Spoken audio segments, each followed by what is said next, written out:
Is Cam Newton playing the best football of his career?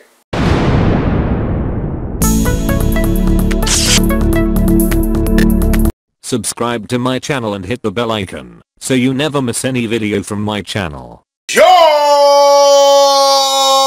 Welcome to LCameraTV. Make sure you like, subscribe, and share with y'all cool things like Facebook and Reddit and Instagram and wherever else. And guys, don't forget to hit the bell notification, man. Hit the bell icon so you never miss a video. I upload randomly, so I don't want you guys to miss out. So definitely hit the bell notification, man. When you see the squeaking lines, you know you have been notified. And guys, we got a lot to talk about, man.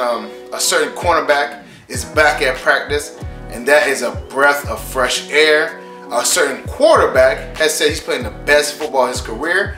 We gotta talk about that. And also, we gotta talk about the elephant in the room. What's the biggest issue with the Carolina Panthers in his last 3-game skid? So we got a lot to talk about, guys. So let's get started. So Donte Jackson is back at practice, and he's saying he's feeling pretty good. And for me, that's a breath of fresh air. Obviously, I believe that if we had Donte Jackson in the game, against the Seahawks versus Corny Elder and Captain Munlin, we would have won that game because two of the biggest plays came from Corny Elder getting, I think he got pushed off for him, I'm being honest with y'all. But, he allowed that touchdown in that situation. And Captain Munlin basically losing Tyler Lockett and letting them go down the field in like one play. So I am really happy Donte Jackson is feeling better and hopefully he can play. But, that does show a big weakness in our, our cornerback situation because we got no backups. Like once Donte Jackson go out or James Bradbury, we're in a bad situation. I mean, they just brought up Lorenzo Doss, one for, punt return, kick return because Demir Bird broke his arm. He's on IR now. But also for cornerback depth, I'm like, I know a lot of people like Lorenzo Doss, but I don't think he'll be able to just get in and be dominant like that. You know what I'm saying? So that has been, a problem for us. Obviously, depth in the cornerback position is a problem. Obviously, because Ross Cockrell got injured, we had reasons for it. But still, you know what I'm saying? You need to be able to have some serviceable backups. You know what I'm saying? That's part of the game because injuries happen. When Greg Olsen got injured, not gonna lie, it didn't hurt us that much. I mean, we still were pretty good. Actually, we were pretty good when Greg was on. You know what I'm saying? We were winning games and stuff like that. So it didn't destroy us like that. But as far as the Donte Jackson thing, Corn Elder and Captain Munlin both got exposed. Now, Captain Munlin is a starter, but he's kind of over the hump. You know what I'm saying? And we all gotta realize that. We all gotta accept that. That Captain Munlin is not the nickel cornerback he used to be, and he's kind of getting exposed. The teams are going after him, especially Corn Elder too. Now, mind you, I don't think James Bradbury is that great, also, but he's at least he's serviceable. At least he's better than what happened with Corn Elder and Captain Munlin. Now, I think Corn Elder could be a good nickel corner, but he can't play outside like that. You know what I'm saying? He just can't. He doesn't track the ball well. You know what I'm saying? He just doesn't play the ball well in the air. Donte Jackson, on the other hand, which I didn't know if he tracked the ball well because he had that much interceptions in college, he does track the ball pretty well. You know what I'm saying? He does play, the ball pretty well in the air. You know what I'm saying? That's how he got that many picks in the season. So Donte Jackson feeling healthy and probably coming back, hopefully, coming back is a very positive thing for us because we need him, man. Especially going against Deshaun Jackson, we need somebody to keep up with him because he is a vertical threat. But I don't think this is gonna go the way it went last time we played them with James Bradbury shutting down Mike Evans. So I don't see that happening again. So we're gonna have a real fight on our hands, and hopefully we can bounce back. And the other thing we gotta talk about is Cam Newton playing the best football of his career. Cam Newton recently had an interview. He said basically he's playing the best football of his career. Everything he feels like he's so in control. Everything's slowing down for him. He feels like he's in the zone. And I'm be honest with you, I agree.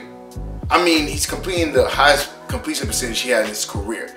I mean, I think he's completing like 68 or 69%. He already has 22 touchdowns and 7 interceptions. Now, mind you, conversely, last year he had 22 touchdowns for the season and 16 interceptions. So he has less than half of his interceptions last year and the same amount of touchdowns. Plus, he scored 20 points or more in like 8 out of 11 games, and he had 100% passer rating in 8 out of 11 games he played in. And he's probably gonna beat up. I mean, he probably don't get 4,000 yards. I don't know, depending on the yard production. But he's gonna have one of the highest passer yard rating you know what I'm saying, he had in his career. I think the highest he had so far is 4,000, like around there, like 4,032. And that was his rookie year or something like that. But he's playing amazing. He's playing absolutely amazing. So I can't be mad at him for saying it. It's the truth, you know what I'm saying? But he also said another thing. He said the earlier him would be happy about, you know what I'm saying, the production he has this year. But him currently is not that happy about it because they're not winning games. And I agree. As great as Cam is playing, you're not winning. And that's the point. You know what I'm saying? He said it himself before. The greatest stat ever is wins and losses. It's not about anything, you know, how great of a season you had. You know what I'm saying? Because at the end of the day, it's a team sport. You may be playing great, but other people might not be playing great. That's one. And two, you know what I'm saying? Wins, playoff wins, Super Bowl rings, stuff like that. That's how you're going to be remembered. Not, oh, you had a great season and you played amazing. Nobody remembers that. You know what I'm saying? That season's going to be here and gone. You know what I'm saying? But making it to the playoffs, winning playoff games, winning championship rings, you know what I'm saying? Not letting everybody's last thought of you in the Super Bowl being that you didn't jump on the football or you didn't play up to your caliber. So that's what he should be chasing. And I think he said the truth, but I also think he understands that even though he has a great season, even though he's playing amazing, wins matter. Wins and losses. You know what I'm saying? A lot of people's problem with Matthew Stafford is that Matthew Stafford's a good player, but he doesn't win a lot. He doesn't have any postseason success. He doesn't have really any success over against teams that are 500 and over. So a lot of people just say he pads his stats. He gets beaten early, and then he goes to throwing the ball all over the place to bring his stats up, make his numbers look good. But in actuality, he was never really in the game. So Cam, as much as I think you're having an amazing season, bro, if you're not winning the game, if you're not, you know what I'm saying, in and off in a positive note, you know what I'm saying, like scrambling in for a two-point conversion against Detroit, like, you know, doing a comeback victory against the Washington Redskins and, you know, missing that throw, even though I think it was holding on that play, but whatever. You know what I'm saying? There's a lot of reasons, a lot of situations where Cam could have done more, and he did. So, as great of a season Cam is having, and I do think he's having the best season of his career, wins matter, Cam. You can have an amazing career, you can have amazing stats. One of, you know, people with the highest stat totals is Dan Marino.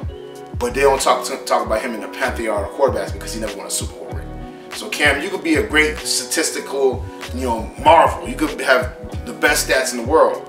But if you don't get them chips, if you don't win no postseason success, if you don't do what you're supposed to do as a quarterback and take your team to the promised land, you're going to be just another quarterback that had great stats with no production. And finally, we got to talk about the elephant in the room, man. A lot of people have been talking about it. Steve Smith, he said, you know, obviously he talked to ask Steve Smith, they said, are the Panthers collapsing? He talked about why he thinks the Panthers are skidding in the last 3 games. And everybody's been saying, oh, you know, why the Panthers have been losing the last 3 games. The Panthers started off 6-2, and they were pretty good. They played pretty well, you know what I'm saying? But there's a telling stat for the last 3 games, and the reason why the Panthers, you know, stats that, you know, the Panthers aren't winning games. They haven't got any turnovers. You know what I'm saying? Last 3 games they have 0 turnovers. That's fumbles and interceptions. The last 3 games they're allowing a league worst 8 touchdowns to 0 interceptions, and I think 128 quarterback rating. So obviously the defense has been playing horrendously bad. But it's not just that, because we gotta dig deeper. We just say the defense. This is what the issue is. The main reason with the Panthers is the mismanagement from organization, from Marty Herney, from Dave Gettleman, and from Ron Rivera. And the reason why I say it is this. Drafting and free agency is a key reason why teams are doing better or worse. The Carolina Panthers' biggest issue is their secondary and their pass rush. Steve Smith said it. He said, besides Julius Peppers, they have no anchors on the edge. Everybody's light, you know, smaller, hybrid type guys who, you know what I'm saying, have to anchor the edge and don't let quarterbacks scramble out to the sides. And they, you know what I'm saying, the reason why that works is because when you have good D tackles, the quarterback can't step up. But when you have good D tackles and D ends, the D ends can come around and, you know, sack the quarterback, or they can collapse the edge and don't let the running back bounce outside, or, you know what I'm saying, go up the middle. That's why you need D ends. But the Carolina Panthers have not really got any D ends since Ron Rivera has been there. They got Deshaun Hall, he's gone. They got Cooney Ely, he's gone. They haven't really developed any ends that were good. Wes Horton, obviously he's not producing. You know what I'm saying? The only end they really kind of produce, or basically honed to be a good player, is Mario Addison. They had Greg Hardy, they let him walk. Charles Johnson, when he was getting older and everybody said you need to get a DN to replace him, they didn't get a DN. So the DN position is hurting. It's hurting really badly. But not just that, obviously the secondary position. The secondary position has been atrocious. They haven't got safeties year after year. When everybody said you need safeties, you need corners, you need safeties, you need corners, they never got it. They only put band-aids and never fixed the problem. They got Charles Tillman, who was an older player, and they knew he was going to retire. They had Josh Norman, they didn't pay him. They drafted James Bradbury and Darryl Worley, both those guys. Darryl Worley definitely didn't work out. James Bradbury is still, up in the air, depending on if he's going to be, part of the Panthers' future plans. The only person that really did work out was Donte Jackson. That was this year. Safety help. They had Kurt Coleman and Mike Adams, both two older safeties. Instead of replacing those safeties, they let Kurt Coleman walk. They moved Mike Adams to free safety, and then they signed Denora Cersei, who's a 30-year-old safety. The mismanagement of the secondary and the mismanagement of the pass rushers is the reason why the Carolina Panthers are not winning games. And the funny thing is that they go hand in hand. When you have no pass rush, your secondary gets exposed. When your secondary can't cover anybody, your pass rush can't get there in time. And that's why the Panthers have been losing these games, because they mismanaged two key positions on defense: pass rushers and secondary. They thought if they had linebackers that can tackle and read plays and pick balls off, they'll be good. If they had D tackles to stop quarterbacks from stepping on the pocket, they wouldn't lose. But now with scrambling quarterbacks that always roll out, you know what I'm saying?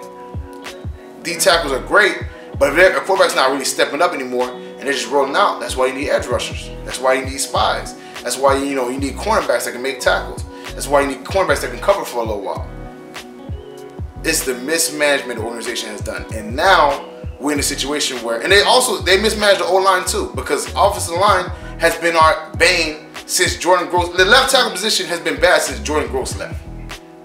And they never found a replacement for Jordan Gross. And they never tried to. So 3 positions they neglected: O-line, pass rush, and secondary are the reason why we're losing games. Because against the Steelers, Cam Newton got sacked more times than he ever did in the beginning of the season, part of the season. And since then, he's been getting sacked more and more. Pass rush has not been getting home like it was in the beginning part of the season. You know why? Now they gotta start using more blitz packages to to cause more pressure, and that takes somebody out of coverage. That takes somebody out of doing something else, tackling somebody, doing coverage, whatever, playing man coverage. And the secondary can't cover anybody, so you see lapses in the secondary. You know what I'm saying? Well, this guy's running free and that guy's running free. Now the Carolina Panthers are in this bad situation, so we'll see what the organization decides to do. We'll see what David Tipper decides to do, because ultimately it's up to him if he keeps Ron Rivera and Marty Hurney. Now, mind you, I like Ron Rivera. I want Ron Rivera to stay, but I've never been a fan of Marty Hurney, and the deficiencies that he didn't address are showing now.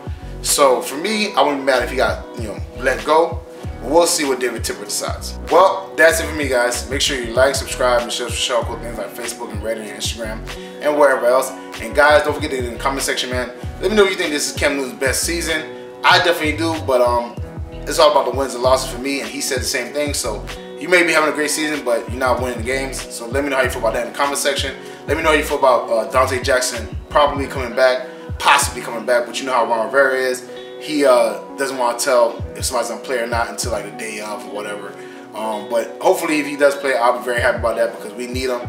Our secondary got it always gets exposed, but it's better with him in it. So definitely, get in the comment section about that. And also, man, let me know how you feel about the mismanagement of the Panthers defense and them not getting, fixing the problem, but getting band-aids, like getting Mike Adams and Kurt Coleman and Julius Peppers instead of getting young, vibrant players that could be with our team for long periods of time, and actually invest in draft capital or free agent dollars in players that are younger but more expensive. So let me know how you feel about that in the comment section. Don't forget to cop some apparel, LCameraTV apparel, shirts, hats, mugs, all types of cool stuff. That link's in the description below. Cop some gear, be fresh. You feel me? I'm coming out with new designs. I'm coming out with a whole bunch of stuff, man. So definitely be on the lookout for that. If you cop some gear, make sure you tag me at Instagram or at LCamera25. you know what I'm saying, take a picture of it, tag me at LCameraTV so I can shout you out, show love. You already know what it is. Also, check out the Patreon page. That link is also in the description below. Exclusive content, shout outs, blooper reels, all kinds of cool stuff. Definitely check out the Patreon page. Become a member. You already know what it is. Got exclusive content over there. Also, check out my dog Renan. See the videos. Videos are going to be at the very end of mine in the end screen. Very funny dude, very talented guys. I think you guys really like his stuff. We're always doing collabs. We're always doing all that stuff, man. So definitely stay tuned on his page, you know what I'm saying, so you can see more of me. You already know. Check out, you know what I'm saying, share this with your Panther family, friends. You might Panther related, you might football related. Let them know LCameraTV rocking Panther Nation, Panther Nation rocking LCameraTV. Thank y'all for always showing love, man, and doing, you know what I'm saying, supporting the boy. You know what I'm saying, cop some apparel. You know what I'm saying, get fresh like me. You feel me? And you know what I'm saying, thank y'all for all supporting. I'm gonna see y'all next time. Peace.